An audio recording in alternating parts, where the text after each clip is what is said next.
Hello મિત્રો, સ્વાગત છે તમારું સ્ટડી આઈક્યુમાં। હું છું પ્રતિક પટેલ અને આજે આપણે જોઈશું જીએસટી એટલે કે ગુડ્સ અને સર્વિસ ટેક્સ। બરાબર છે। તો આજકાલ તમે જોતા હશો કે ગુડ્સ અને સર્વિસ ટેક્સ શું છે, શું નહીં, એના ફાયદા શું, નુકસાન શું, બધા એ જ વાતો કરતા હશે। ઇવન તમે જોયું હશે કે ક્યાંક અમુક લોકોએ હડતાલ પણ કરી હશે અને સરકાર જોડે વાતચીત કરવા પણ માગતા હશે। એનું સોલ્યુશન આવ્યું કે નહીં એ બધી તમે ઘણી ન્યૂઝ ચર્ચામાં રહી છે। બરાબર છે। તો હવે આ ગુડ્સ એન્ડ સર્વિસ ટેક્સના ફાયદા શું છે, નુકસાન શું છે, શું કેમ લાવવામાં આવ્યું છે, તેની ટાઈમલાઈન શું છે અને આપણે મેઇન તો એક્ઝામમાં કઈ ટાઈપના ક્વેશ્ચનો પૂછાય છે, ઓકે, એ આપણે જોઈશું। એમાં જીપીએસસીના હું તમને ટોટલી બધું જીએસટી વિશે ભણાવી દઈશ। એમાં મોસ્ટલી જીપીએસસીના ક્વેશ્ચનો કવર થઈ જશે। બરાબર છે। તો આપણે આગળ વધીએ।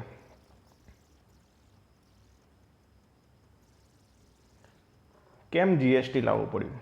તો સૌપ્રથમ અહીંયા તમે જોઈ શકો છો કે વન નેશન માર્કેટ, એક રાષ્ટ્ર જે કહેવાય છે તો એક ટેક્સેશન સિસ્ટમ પણ હોવી જ જોઈએ। અહીંયા એવું થતું હતું કે ગુજરાતમાં કઈ ટેક્સેશન સિસ્ટમ અલગ છે, કેરાલામાં અલગ છે, તો બંનેને ફાયદા નુકસાન રહેતા હતા। એટલે પૂરું એક રાષ્ટ્ર બનીને ટેક્સેશન સિસ્ટમ નથી, એટલા માટે એક ટેક્સેશન સિસ્ટમ લાવવામાં આવી છે, એટલે જીએસટી ઇમ્પ્લિમેન્ટ કરવામાં આવ્યું છે। પછી સેકન્ડ છે કે કોમ્પ્લેક્સ ઇનડાયરેક્ટ ટેક્સ સ્ટ્રક્ચર હતું તેને રદ કરવામાં આવ્યું છે। બરાબર, કે આ ટેક્સ ભરો, પછી બીજો ટેક્સ ભરો, પછી ત્રીજો ભરો, એ રીતે એકદમ કોમ્પ્લેક્સ ટેક્સેશન સિસ્ટમ હતી। હવે તો માત્ર એસજીએસટી અને સીજીએસટી બસ એટલું જ ભરવાનું છે, બીજું કંઈ નથી। પછી છે indirect tax across the nation, એટલે જેટલા પણ ઇનડાયરેક્ટ ટેક્સ હતા તે બધા રદ કરી દેવામાં આવે છે, અમુક એક્સેપ્શનલ છોડીને, તે આપણે આગળ જોઈશું। અને કયા ટેક્સો રાખવામાં આવે છે તે પણ જોઈશું। બરાબર છે। તો બધા ઇનડાયરેક્ટ ટેક્સ રદ કરવામાં આવે છે। પછી છે કે રિડ્યુસ ઓફ પ્રાઇસ। આ કેમ થઈ શકે? કેમ કે જે ટેક્સેશન સિસ્ટમ હતી એમાં કાસ્કેડિંગ ઇફેક્ટ હતી। હવે એમ થશે કે કાસ્કેડિંગ ઇફેક્ટ એટલે શું? તો કાસ્કેડિંગ ઇફેક્ટ એટલે કે ટેક્સની ઉપર ટેક્સ, એને કાસ્કેડિંગ ઇફેક્ટ કહેવાય। ધારો કે મારે ગાડી બનાવી છે તો એ ગાડી માટે સ્ટીલ લાવવું પડે તો સ્ટીલ પર ટેક્સ લાગે, પછી એ સ્ટીલ પરથી ગાડી બનાવાય તો એ ગાડી પર પણ ટેક્સ લાગે। તો આ ટેક્સ ઉપર ટેક્સ લાગ્યું તો એને કાસ્કેડિંગ ઇફેક્ટ કહેવાય છે। બરાબર છે। અને પછી છે સોલિડ આઈટી ઇન્ફ્રાસ્ટ્રક્ચર ઊભું કરવું। તો ટેક્સેશનમાં જેમ બને એમ ડિજિટલનો ઉપયોગ કરીને વધારેમાં વધારે કરદાતાઓ ઊભા થાય તે માટે આ બધું લાવવામાં આવ્યું છે, લોકો ડિજિટલ બને। ઓકે, એવું કહેવાય છે કે આપણે જે ફાઇનાન્સ મિનિસ્ટ્રી અરુણ જેટલી છે તેમણે જ આ સ્ટેટમેન્ટ આપ્યું છે કે ભારતમાં જેટલા વોટિંગ આપવાવાળા છે તેના ફક્ત 5% લોકો જ ટેક્સ ભરે છે। બરાબર છે। તો એ બધું દૂર કરવા માટે ફાઇનલી જીએસટી લાગુ પડ્યું હતું। હવે આપણે જોઈશું તેની ટાઈમલાઈન। ઓકે, તો 2007માં યુપીએ સરકાર હતી ત્યારે ફર્સ્ટ વખત બજેટ પ્લાન કરવામાં આવ્યું હતું કે જીએસટી જેવું કંઈક લાવવું છે અને 2010થી તે ઇમ્પ્લિમેન્ટ કરવાનું છે। ત્યારે ચિદમ્બરમ હતા, તેમને આ લાવ્યા હતા। પછી 2011માં 115મું અમેન્ડમેન્ટ લાવવામાં આવ્યું 2011માં, ઓકે, યુપીએ સરકાર દ્વારા। પછી તે ના થયું, આખી સત્તા બદલાઈ ગઈ, યુપીએ પછી આવી એનડીએ। તો 2014માં 122મું બંધારણીય સુધારો લાવવામાં આવ્યો જે લોકસભામાં પાસ થઈ ગયો। પછી 2015માં લોકસભા અને રાજ્યસભામાંથી પાસ થઈ ગયો। પછી આગળ ઓગસ્ટ 2016 એમાં અમુક સુધારા સાથે ફરીથી પાસ કરવામાં આવ્યો। પછી સપ્ટેમ્બર 2016માં લોકસભા રાજ્યસભામાંથી પાસ થઈ જાય અને અમુક સ્ટેટમાંથી પાસ થઈ ગયો અને ફાઇનલી પ્રેસિડેન્ટના સહી સિક્કા થાય અને પછી જે બિલ છે તે એક્ટ બને। તો આ કયું બિલ હતું? 122મું અમેન્ડમેન્ટ બિલ હતું અને 101મો બંધારણીય સુધારો હતો। ઓકે, જો બિલ પૂછે તો 122 અને એક્ટ પૂછે તો 101, એટલા માટે જ મેં અહીંયા હાઇલાઇટ કર્યું છે। ઓકે, તો આ વાત ક્લિયર રાખજો।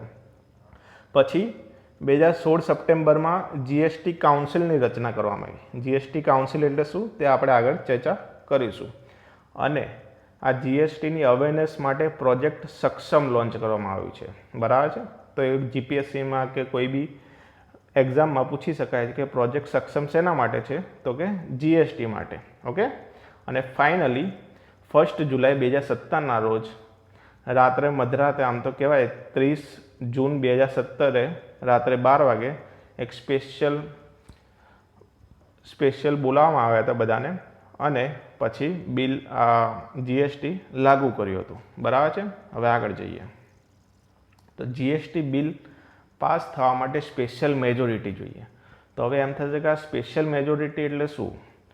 તો સ્પેશિયલ મેજોરિટી એટલે 50% મેજોરિટી હોવી જોઈએ, અને 2-3 majority, 2/3 majority, voting plus present. Okay.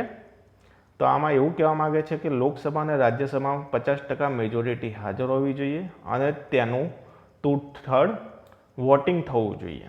અને પાછું આમાં વોટિંગ અને પ્રેઝન્ટ મીન્સ કે ત્યાં વોટિંગવાળા હોય અને પ્રેઝન્ટ હોય એ બંનેને ગણીને, વત્તા એટલીસ્ટ 50% ઓફ સ્ટેટ એસેમ્બલી, માને કે 50% રાજ્યની વિધાન પરિષદ છે એમાંથી પાસ થવું જોઈએ. 50% એટલે કે 15 સ્ટેટની આસપાસ ગણી શકાય છે.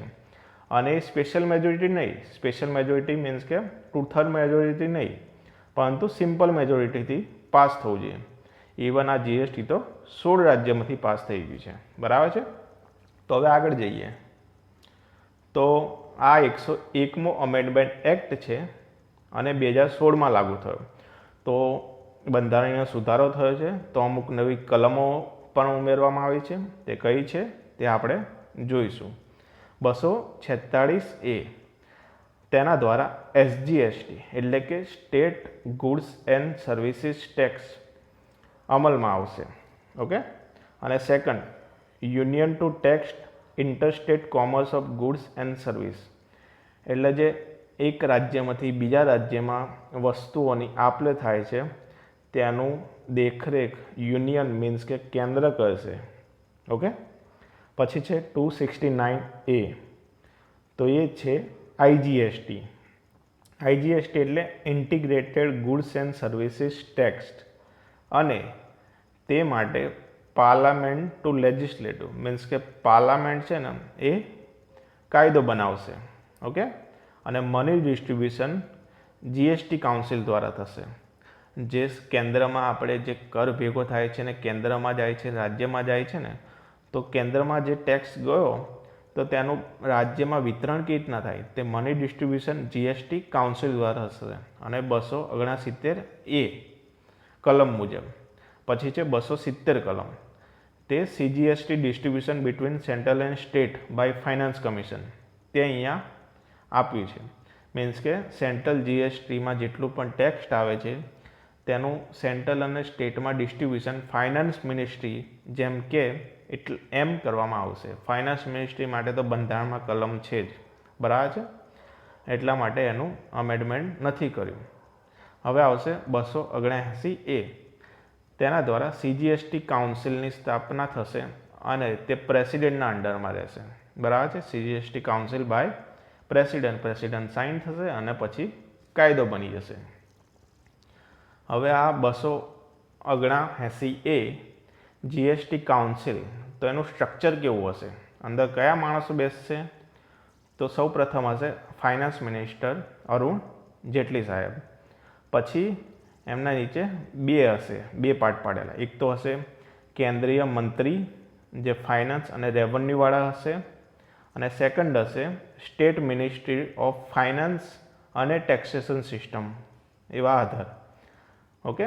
તો આ જે કેન્દ્રવાળા છે પહેલાં એમનું 1/3 વોટિંગ રહેશે, અને જે સ્ટેટવાળા છે એમનું 2/3 વોટિંગ રહેશે.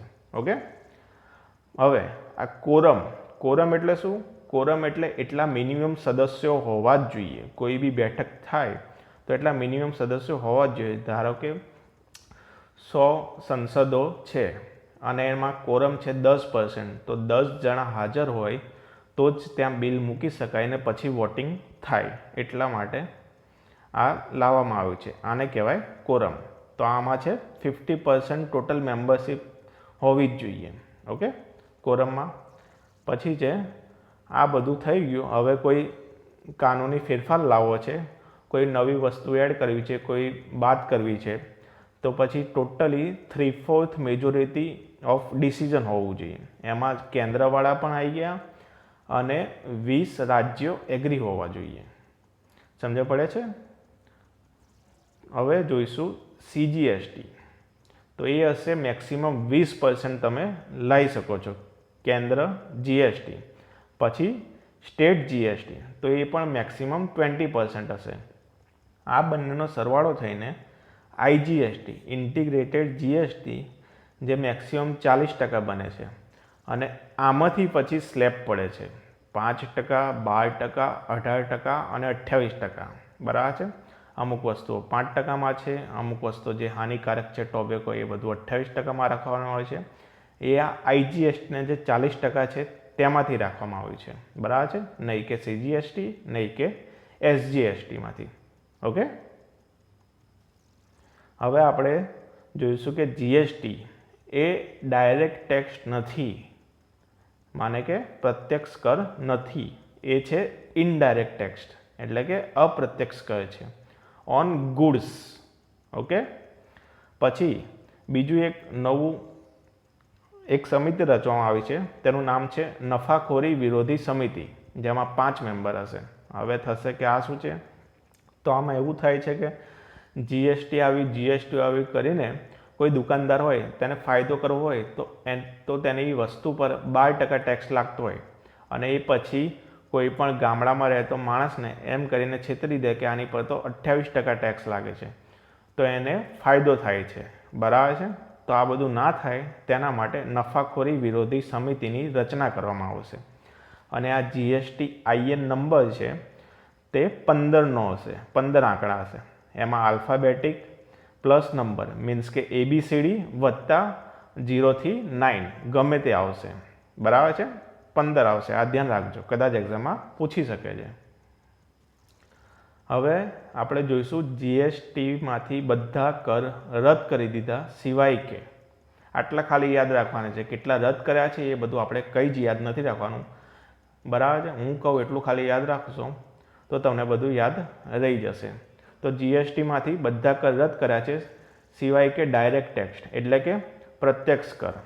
પછી છે લોકલ બોડીઝ મીન્સ કે સ્થાનીય કર. કોઈ એવું સ્પેશિયલ રાજ્ય હોય તો એ અમુક જગ્યાને લોકલ કર ઉઘરાવવાની પરવાનગી આપે છે અને એ ઉઘરાઈને ત્યાંના વિકાસના કામો કરે છે. પછી છે ઇલેક્ટ્રિસિટી ડ્યુટી, તે પણ રદ કરવામાં નથી આવ્યું GSTની અંદરમાં. બરાબર? આ બધું રહી ગયું છે. હવે આગળ જોઈશું આપણે તો જેમ્સ બોન્ડ 007. હવે આપણે એવું ધારી લઈએ કે જેમ્સ બોન્ડ ભારતમાં આવશે રહેવા. ઓકે, હવે એમને ધ્યાનમાં જ રાખીને ટોટલી બધું વસ્તુ યાદ રાખવાની છે. તો જેમ્સ બોન્ડ છે અને આ એમની કાર છે 007. તો એ કાર બહારથી ભારતમાં લાવવી પડશે, એટલે કે ઇમ્પોર્ટ કરવી પડશે અને ઇમ્પોર્ટ પર લાગશે કસ્ટમ ડ્યુટી. તે રહી ગયું છે, GSTમાંથી બાકાત છે. ઓકે, પછી આગળ જોઈએ આપણે. પછી છે આ કાર, તો એ પાણીથી તો નહીં ચાલે, તો તેના માટે પેટ્રોલ કે એવું કંઈક લાવવું પડશે. તો ભારતમાં તો એટલા સંસાધનો નથી, તેથી ક્રૂડ ઓઇલ આપણે બહારથી લાવીએ છીએ. તો ક્રૂડ ઓઇલ ઇમ્પોર્ટ કરીએ છીએ આપણે, તો એની પર પાછી કસ્ટમ ડ્યુટી લાગે, તે પણ GSTમાંથી બાકાત છે. પછી આપણે આગળ જોઈશું તો ક્રૂડ ઓઇલ, તો એને રિફાઇન કરીને પછી એમાંથી પેટ્રોલ, ડીઝલ એ બધું બને. તો પેટ્રોલ પરનું એક્સાઇઝ અને વેટ તે પણ આમાંથી બાકાત રાખવામાં આવ્યું છે. પછી જોઈશું આપણે રોડ ટેક્સ. ગાડી એને રજિસ્ટ્રેશન તો કરાવવું પડશે, તો રોડ ટેક્સ પણ બાકાત રાખવામાં આવ્યું છે. પછી છે પાન બહાર. તો તમે જોઈ હશે આ એડ કે જેમ્સ બોન્ડ બેચ રહે ભારત મેં પાન બહાર. તો આ પાન બહાર મીન્સ કે પાન મસાલા પર GST પણ લાગશે અને સેન્ટ્રલ એક્સાઇઝ પણ લાગશે, જે લાઝમી છે. બરાબર છે? કેમ કે એ ખાઈને ઘણું બધું નુકસાન થાય છે અને લોકો પોલ્યુશન થાય છે, પછી હેલ્થ ખરાબ થાય છે અને જે આખી સોશિયલી લાઈફ છે એ જ આખી ખરાબ થાય છે. બરાબર છે? તો આ બરાબર છે. હવે જોઈશું આગળ. તો આ તમે જોઈ શકો છો કે જેમ્સ બોન્ડને પીવાનો પણ શોખીન છે તો આલ્કોહોલ, તો એની પર સ્ટેટ એક્સાઇઝ લાગશે, બરાબર છે. આ બધી વસ્તુઓ બાકાત રહી ગઈ છે. હવે આપણે વન લાઇનર ક્વેશ્ચનો, વન લાઇનર અને MCQ ક્વેશ્ચનો જોઈશું, ક્વેશ્ચન અને આન્સર, પછી આપણે અલવિદા લઈશું. ઓકે, તો ક્વેશ્ચન અને આન્સર હવે સ્ટાર્ટ કરીએ છીએ. તો પહેલું છે, ભારતમાં જીએસટી કયા દેશનું મોડલ કોપી કર્યું છે, મીન્સ કે કયા દેશમાંથી મોડલ લીધેલો છે, તો આવશે કેનેડા. પછી CBEC central board and excise custom ને કયા દિવસને જીએસટી ડે તરીકે ચૂન્યો છે, તો કયો આવે, જ્યારે જીએસટી લાગુ થયું હતું. ક્યારે લાગુ થયું હતું? 1 જુલાઈ 2017 તેને જીએસટી ડે તરીકે મનાવવામાં આવે છે. પછી ખાસ યાદ રાખજો કે આ રીતે ઉપરથી કંઈ વસ્તુ કોઈ ક્વેશ્ચન પડશે સ્લાઇડમાં તો એ સમજી લેવાનું કે ઇમ્પોર્ટન્ટ છે. ઓકે, મારા પ્રોસ્પેક્ટિવ અને એક્ઝામ પ્રોસ્પેક્ટિવ પણ ઇમ્પોર્ટન્ટ હશે એટલા માટે. તો આ ક્વેશ્ચન છે કે જીએસટીમાં કયા 3 કર વસૂલવામાં આવશે. ઓકે, તો છે CGST એટલે કે central goods and services tax, બીજું છે SGST એટલે કે states goods and services tax, અને ત્રીજું છે IGST એટલે કે integrated goods and services tax, જે કેન્દ્ર દ્વારા વસૂલવામાં આવશે. ઓકે, તેનું સંચાલન પૂરેપૂરું કેન્દ્ર કરશે, બરાબર છે. IGSTનું આ યાદ રાખજો, એટલા માટે આ ઇમ્પોર્ટન્ટ છે. પછી જોઈશું કે CGSTમાં કયા કયા અપ્રત્યક્ષ કર રદ થઈ ગયા, બરાબર છે. તો CGSTથી central excise duty, additional excise duty, service tax, means કે સર્વિસ આપે તો સર્વિસ ટેક્સ ભરવો પડે છે, ક્યાંક આપણે હોટલમાં જઈએ તો ત્યાંનો બી સર્વિસ ટેક્સ હોય છે એ. પછી એડિશનલ કસ્ટમ ડ્યુટી, પછી સ્પેશિયલ એડિશનલ કસ્ટમ ડ્યુટી, અમુક વસ્તુ પર સ્પેશિયલ લગાવવામાં આવે છે તો સ્પેશિયલ એડિશનલ કસ્ટમ ડ્યુટી, એ બધું અપ્રત્યક્ષ કર રહી ગયા છે. ઓકે, પછી સેકન્ડ ક્વેશ્ચન છે કે SGST છે સોરી SGSTમાં કયા કયા અપ્રત્યક્ષ કર રદ થઈ જશે, તો તેમાં છે VAT, entertainment tax. Entertainment tax એટલે કે કોઈ સર્કસ હોય કાં તો પછી કોઈ સિનેમામાં તમે મૂવી જોવા જાઓ છો તો એ બધું એન્ટરટેનમેન્ટ ટેક્સમાં આવે છે. પછી છે પરચેસ ટેક્સ, પછી છે લક્ઝરી ટેક્સ, મીન્સ કે મોંઘી મોંઘી ગાડીઓ હોય અને મોંઘી મોંઘી હોટલ હોય તો તેમાં લક્ઝરી ટેક્સ લેવામાં આવે છે. અને પછી એન્ટ્રી ટેક્સ છે.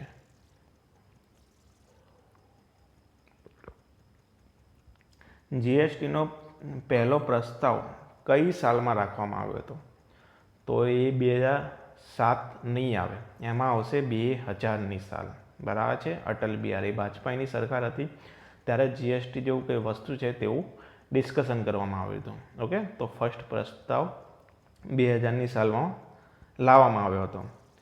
પછી આ ક્વેશ્ચન ઇમ્પોર્ટન્ટ છે.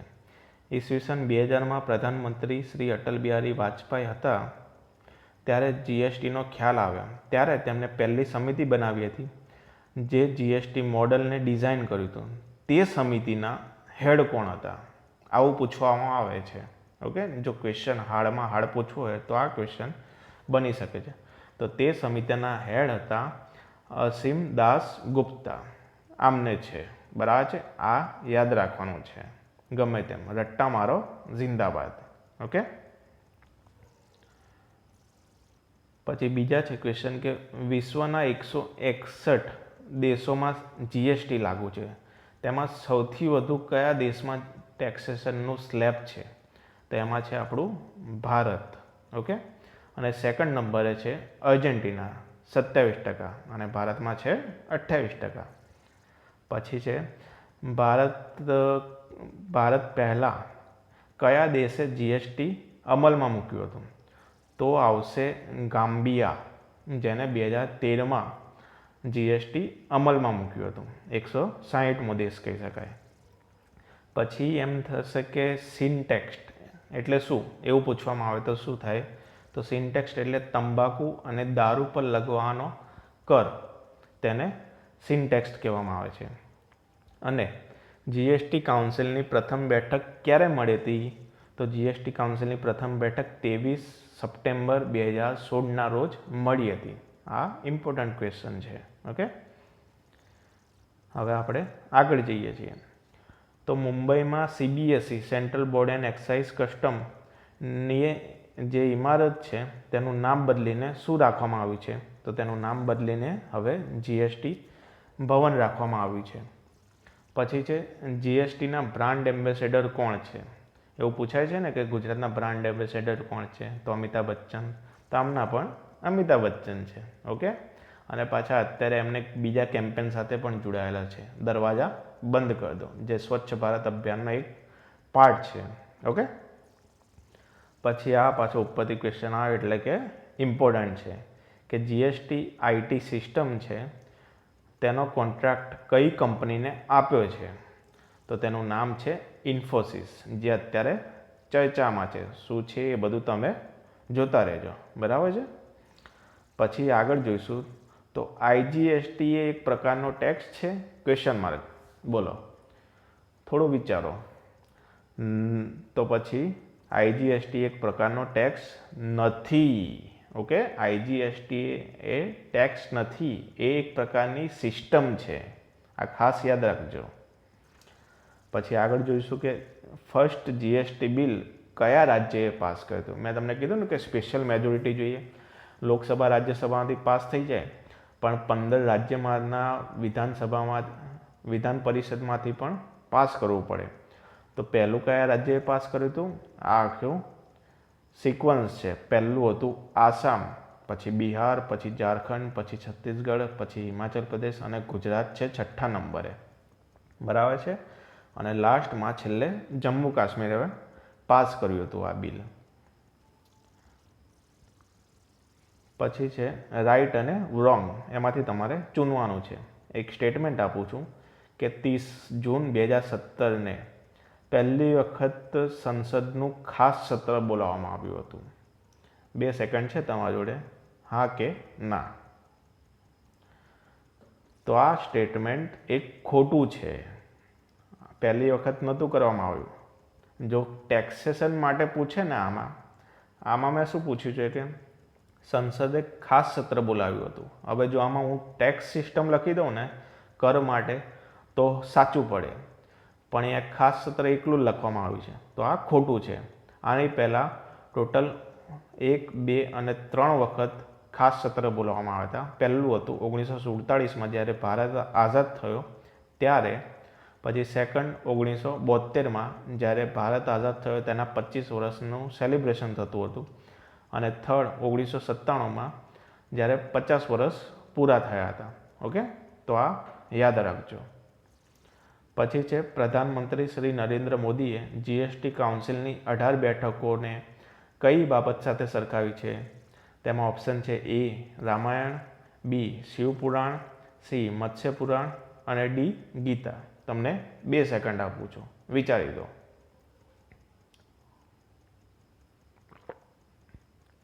તો આમાં આન્સર આવશે D ગીતા. તેમને ગીતા સાથે સરખાઈ છે. પછી છે कौन से बिल के लिए જોઈન્ટ સિટિંગની પરવાનગી નથી? મીન્સ કે કયા બિલ માટે જોઈન્ટ સિટિંગની પરવાનગી નથી? જોઈન્ટ સિટિંગ એટલે કે લોકસભાના સદસ્યો અને રાજ્યસભાના સદસ્યો એકબીજાને સાથે મળીને એક જગ્યાએ બેસીને જ બિલ પસાર કરવામાં આવે તેને જોઈન્ટ સિટિંગ કહેવાય છે. ઓકે, તો આના ઓપ્શન જોઈ લઈએ. એ છે કોન્સ્ટિટ્યુશનલ અમેન્ડમેન્ટ, પછી B છે મની બિલ, C છે A&B અને D છે નન ઓફ ધ અબો. તમારા જોડે 2 સેકન્ડ છે, વિચારી શકો છો. તો આમાં આન્સર આવશે C, A અને B. જોઈન્ટ સિટિંગની પરવાનગી નથી. કયા બંધારણીય સુધારો અને મની બિલ માટે?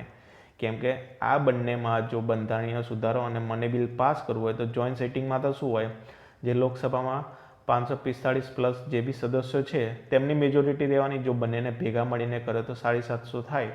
તેમાં સ્પેશિયલી જે લોકસભાના સદસ્યો છે તેમની મેજોરિટી થઈ જાય અને બિલ આસાનીથી પાસ થઈ જાય. ઓકે, તો જોઈન્ટ સિટિંગ સાદું બિલ હોય ને તેના માટે પરવાનગી છે. બીજા કોન્સ્ટિટ્યુશનલ અમેન્ડમેન્ટ અને મની બિલ માટે પરવાનગી નથી.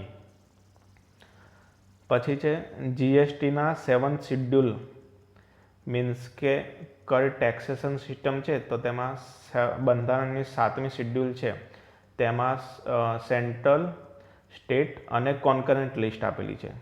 તેમાં કયા કયા વિષયોમાં બદલાવ કર્યા છે આમાં ઓપ્શન જોઈ લઈએ. તો એ છે રાજ્ય લિસ્ટમાં 52, 55 અને 62મી એન્ટ્રી. પછી કેન્દ્રમાં 84, 92 અને 92C entry. C option A અને બી અને D option none of the above. તમારે 2 સેકન્ડ આપું છું, વિચારીને આન્સર તૈયાર રાખો. તો આમાં આન્સર આવશે સી, એ અને બી. ઓકે, તો આ સાથે આપણો લેક્ચર પૂર્ણ થાય છે. ધન્યવાદ. જય હિન્દ.